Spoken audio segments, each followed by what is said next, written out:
Hello, मी दीपाली स्वागत करते आपल्या यूट्यूब चॅनलमध्ये. तर आपल्या आयुष्यात कधीतरी काहीतरी असे क्षण येतात की जेव्हा आपण खूप दुःखी किंवा बेचैन वाटत असतं आपल्याला.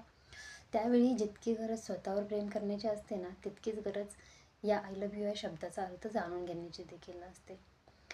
कारण आपण स्वतःला हे कधी बोलतच नाही. तर होपोनोपोनो ही एक अशी हवाईयन पद्धत आहे जिथे आय लव्ह यू हे केवळ एक साधं वाक्य नाही आहे, तर पूर्ण आयुष्य बदलून टाकणारा हा एक मंत्र आहे.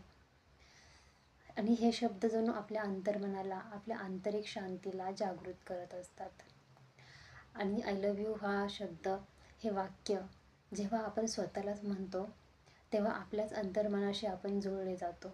आपण स्वतःशीच मोकळेपणाने बोलायला लागतो. आपली प्रत्येक भावना मोकळी व्हायला लागते. मनामध्ये कोणताही भाव राहत नाही की जो आपल्याला दुखावेल. आपल्या मनातील सर्व वाईट भावना, अपयश, दुःख यांना प्रेमाने आपण जपतो. त्यांना समजून घेतो.